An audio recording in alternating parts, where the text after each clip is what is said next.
The night Rosette Rod was humiliated in front of 400 people. In Paris, France, she was wearing champagne silk. She had chosen the gown herself. A floor-length Valentino with a draped neckline and pearl buttons along the spine. Purchased 3 months before the pregnancy had begun to show and altered twice since. Paired with ivory kitten heels because her ankles had swollen somewhere over the Atlantic on the flight from Columbus, Ohio. She had stood before the mirror in their suite at Le Bristol, Paris that evening, smoothing the fabric over the small, proud curve of her belly, and told herself that tonight would be different, that Richard, for once, would look at her the way he used to, the way he had in Columbus 7 years ago, when she was 26, and he was ambitious, and the world felt like something they were building together with their bare hands. She had been wrong. She was often wrong about Richard. The Grand Palais had been transformed for the evening into something out of a fever dream. Crystal chandeliers cascading from the vaulted ceiling like frozen waterfalls, white orchids lining every table. The Parisian elite moving through the gilded room in silk and diamonds, murmuring in that particular way of people who had nothing urgent left to say. It was the annual European Business Excellence Gala, and Richard Cornelius Rod, VP of Operations at Hargrove Capital, born in Dayton, Ohio, educated at Ohio State, and convinced since birth that the world owed him a standing ovation, was to be honored that evening for his division's record-breaking third quarter. He had told Rosette in the car, in a voice flat with instruction, to sit quietly and look supportive. Those were his exact words. She had nodded. She had learned over 7 years of marriage that nodding was a form of survival. Rosette was 33 years old, 5 months pregnant with their first child, and possessed of a stillness that people often mistook for weakness.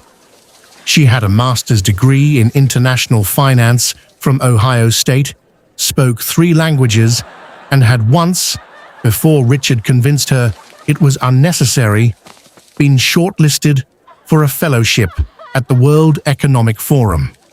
She sat at table 7 with her back straight and her hands folded over her belly, watching the room with the quiet attention of someone who had learned to read danger the way others read weather.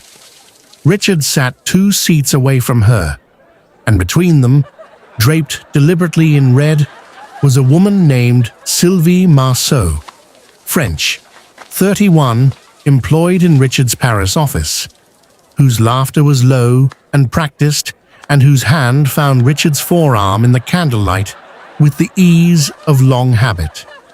Rosette had suspected Sylvie for 9 months and confirmed it 4 months ago in a hotel receipt left carelessly in a blazer pocket. She had said nothing. She was still learning what saying nothing cost her.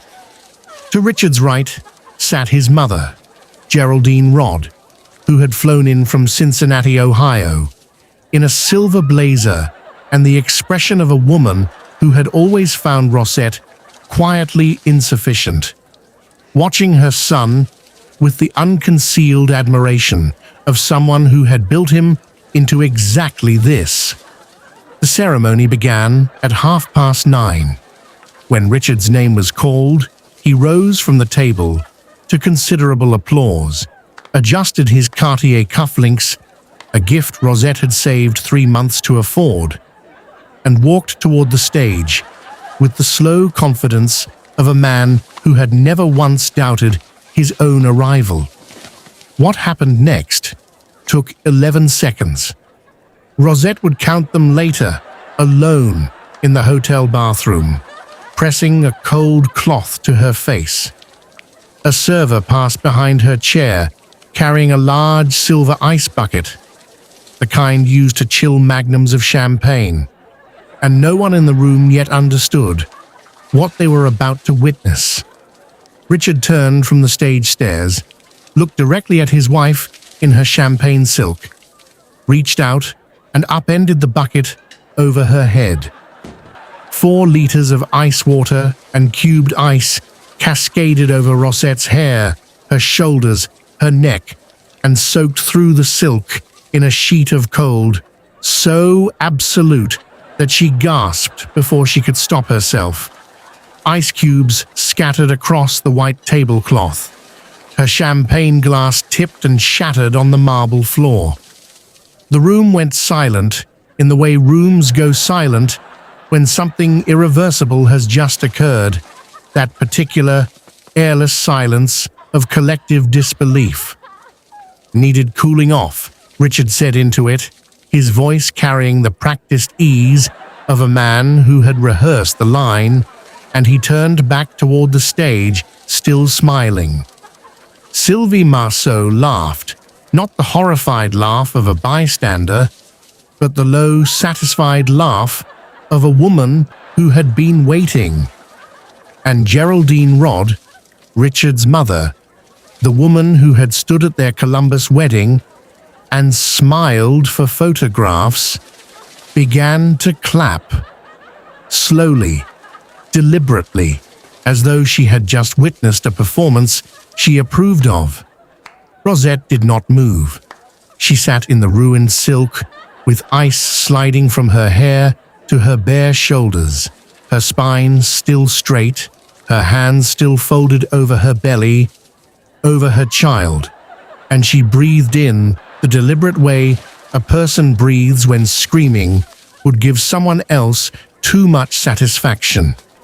She looked at the shattered glass. She looked at her own warped reflection in the back of a silver spoon. She looked at her soaked hands resting over the life growing inside her. And then slowly, she looked up and found that someone across the room was already looking back. He stood at the edge of the stage, perhaps 60 years old, silver-haired and broad-shouldered in a charcoal suit without a tie, and he was not watching Richard at the microphone. He was watching Rosette. His name, she would learn within the hour, was Edouard Valmont, chairman and CEO of Valmont Global Investments, headquartered in Geneva, with a North American office in Columbus, Ohio, the most powerful person in the room, by every measure that Richard Rodd had spent his life worshipping. But it was not power Rosette saw in his face as their eyes met across the chandeliered silence. It was recognition, not pity, not fascination, recognition. The specific expression of someone who sees in a stranger a quality they have been trying to locate for a long time. She held his gaze. She did not look away. She did not cry. She sat in her ruined gown with her spine straight and her dignity fully intact, and she met his eyes with the whole, unbroken weight of who she was. And Edouard Valmont nodded once, a slow, deliberate nod, then turned to his assistant and said something Rosette could not hear. Richard was still at the microphone, listing acknowledgements, accepting his plaque. He did not mention his wife. The assistant appeared at her table 4 minutes later, setting down a cream-colored embossed card. "Mr. Valmont would like to speak with you after the ceremony," he said quietly. "At your convenience. He apologizes for the room." Rosette looked at the card. She looked at the stage where Richard was laughing at something the MC had said. She looked at Geraldine, who had turned away. She looked at Sylvie, in her deliberate red dress, suddenly studying her phone with unconvincing interest. "Tell Mr. Valmont," Rosette said, her voice as steady as standing water, "that I will be there in 10 minutes. She excused herself, went to the restroom, dried her hair with paper towels, repaired what could be repaired, and pressed her palm flat against her belly, where her daughter, she was almost certain it was a daughter, pressed back as though to say, "I'm here. We're still here." She walked back through the room with her heels clicking on marble, and not a single apology on her face, and Edouard Valmont stood when she approached. "Mrs. Rod," he said, "I have been trying to find someone with your particular background for 18 months. I understand you were shortlisted for the WEF Fellowship in 2019. Rosette looked at him evenly. "I withdrew," she said. "My husband felt it was unnecessary." Something moved behind Edouard's eyes, iron and quiet. "I am opening a North American advisory division in Columbus in the spring," he said. "I would like very much for you to lead it."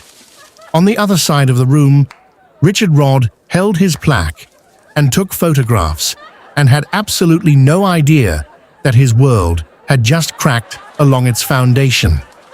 It would take Rosette 4 more weeks to leave Ohio.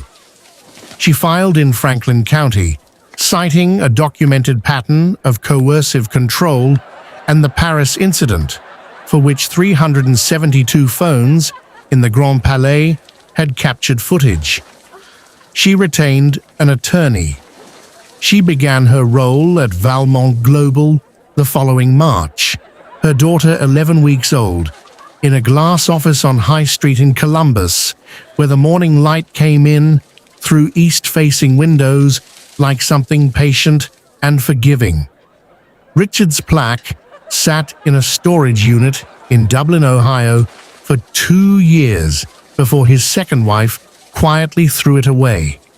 Geraldine Rod called once in the spring and did not apologize. She said only, in a voice stripped of its earlier certainty, "I didn't think he would actually do it."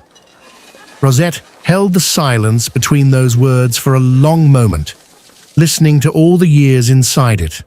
The nodding, the withdrawing, the sitting quietly, the saying nothing.